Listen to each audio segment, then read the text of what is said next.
coin. Hey there, YouTube coin community. It's Dustin with CoinOp, and today we are going to take a look at cherry picking varieties from eBay. So let's dive right on in. Okay, everybody, so earlier today I was playing around on eBay, and I know everybody's been stuck inside during the quarantine, and banks haven't been giving out boxes of coins to search, and there's just a lot of people that truly miss searching and cherry picking. I, of course, am one of those.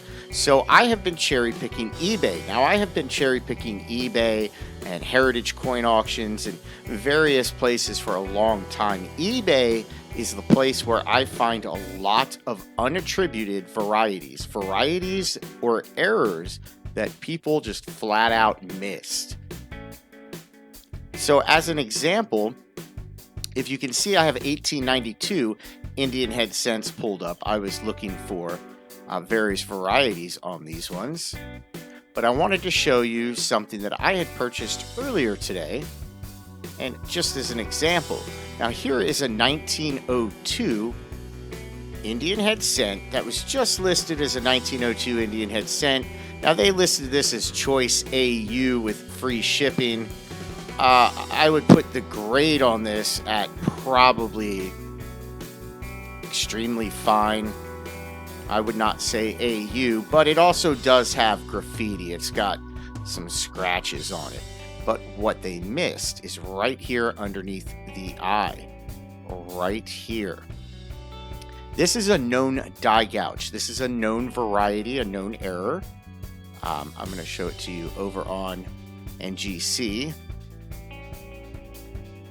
Now, right now, I am in NGC's Variety Plus. This is a great place to look up varieties. Now, all of the varieties that you see here on NGC's Variety Plus, they will attribute. So we're going to come over here to small cents. We are going to go to Indian head cents. And I think I'm going to need to go to page 2.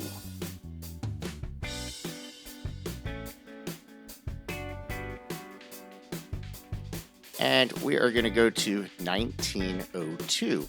And there is the die gouge. Now this is listed as FS 401. There is a deep gash in the die that appears as a raised arrowhead underneath Liberty's eye. So there's the example that I just purchased that was unattributed. The seller did not see that on the coin. Now if we were to go over to PCGS Price Guide and take a look at that 1902, here is the 1902 die gouge listed as FS 401. And let's just pull them up so we can get a better look at values. I would say that's more of an XF40, an extremely fine. So that's what I'm going to look at values for. Values on that, an extremely fine, would be around $135. So that is a nice cherry pick. Even with the graffiti, I should be able to get $90 to $100 out of it. So for only paying $28 with free shipping, that is not a bad cherry pick. So that is one that I cherry picked off of eBay today. See, I bought this item. Now, how do you go about cherry picking eBay? Well, I myself use a variety of sources, of course, be on eBay. But I typically will use PCGS's Price Guide. Now, keep in mind, when you are looking at something like PCGS Price Guide, these prices are for PCGS graded coins.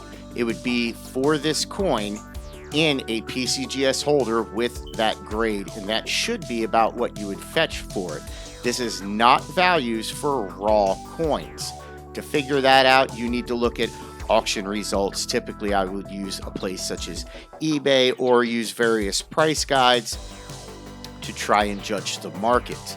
Now, something else that I use is various reference sites such as DoubleDie.com or Variety Vista. DoubleDie.com, I like to come over and look up the double die listings and then go look for them. Let's say I'm looking for Mercury Dime double dies. Well, I'll just go and pull one of them up, and let's say I'm looking for that beautiful 19 1942 over 1 over date. Well, now I've got die markers and I can take a quick look and then hop over to eBay and type in 1942 Mercury dime and see if I can't find one of these. Now, when I am cherry picking eBay, I will flip in between of reference sites such as doubledie.com and eBay, trying to match them up and seeing if I can't find one that looks similar. So I will go through every photo that I can, looking at the date, trying to find one that they missed. And believe it or not, people miss this stuff all the time. Now, fortunately, this one is pretty naked eye visible, so we can just scroll through, which also means it's going to be much easier for the seller to spot it. Now, even if a coin is in a holder, it does not mean don't look at it. I still will look at the ones in the holders. And the reason is a lot of times, unless you pay to have the variety attributed, well, they're not going to attribute the variety. So a lot of times they go misattributed even in the holder. They go unattributed. So there you go. There's that. But now another great reference site that I use is NGC's Variety Plus. I use this one because they have some really excellent photos of what to look for. Let's say I wanted to look for this 1889 double die reverse Indian head cent. Well, they've got some really nice die markers to look for right there. Or if I wanted to go look up this 1890 misplaced date Indian head cent listed as FS301. This one has a little peg sticking out of the neck. Great misplaced date. But basically all that I will do is I will come through areas such as PCGS's price guide. And on PCGS's price guide, in this case I'm looking at Indian head cents. I'm going to go to the Indian head cents, and let's say I wanted to look for the 1902 Indian head cent with the die gouge. Well, I will pull up where it says 1902, and these are values for just the common 1902s, but where it has this little plus, if you click on it, these are for the values for one of these in a circulated brown condition all the way up to an uncirculated brown. If you look underneath of it, then they also have it in a red brown, and then they have it in a full red. So you can see what these trade for in nicer, higher graded, uncirculated examples. But this is the one that I cherry picked earlier today. Now, I have cherry picked quite a few wonderful varieties off of eBay. Now, I do suggest knowing what you are looking for. Do not just go on there looking up a variety and assume that you have one. Make sure you can pull up die markers and try to match it. Let's say we are looking for an 1888 over 7 Indian head cent. Well, if you take a look at all of these, you'll start to notice that the date has a different placement.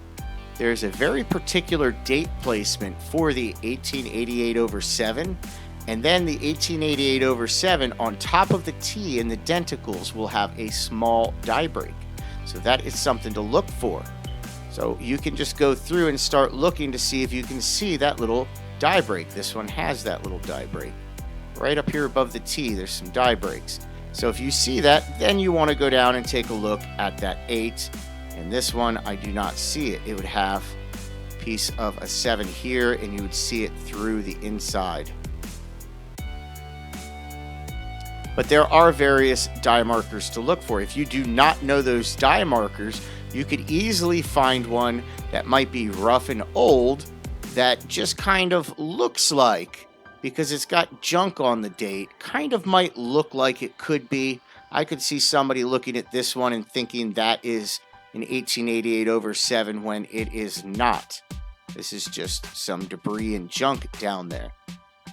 So it does help to know what it is that you're looking for, to have a great reference site pulled up, ready to go, so that you can look at exactly what it is that you need to find.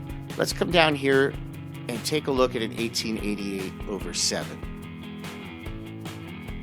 Now right here is the 1888 over 7. So if you're taking a look at this, you can line up where the date is, learn where the date placement is. You can see the top of the 7 right there. You can see the bottom of it here. You can see little remnants of it inside. There's a close-up of it. But there is the die break up above the T and E and United.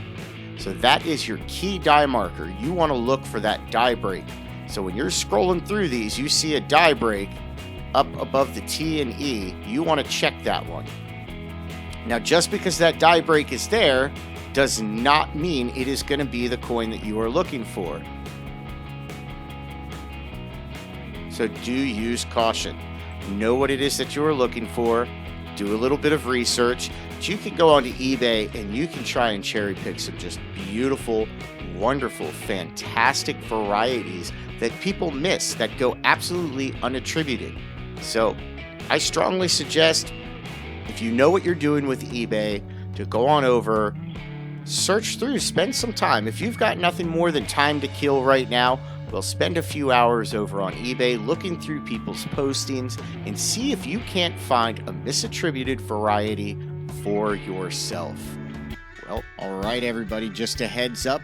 The 37th Annual Greater Cincinnati Numismatic Exposition will be held Friday, July 17th and Saturday, July 18th from 10 a.m. to 6 p.m. Now, they are running an early bird special Thursday, July 16th from 3 to 7 for $40. It's an excellent price. Now, that is at the Sharonville Convention Center, so if you'd like to meet CoinOp, you want to go out to a coin show, this would be an excellent opportunity. We will be there. Robert Lawson, Florida, myself, we will be out there. So make your reservations now. Start booking Friday, July 17th and Saturday, July 18th, the 37th Annual Greater Cincinnati Numismatic Exposition. Well, everyone, we definitely hope you enjoyed this video. If you did, click on that thumbs up button. And if you're not yet subscribed to our channel, click on that subscribe button. And while you are at it, click on the notification bell. That way you get notified immediately when we upload new content. Well, everyone, until next time, have fun.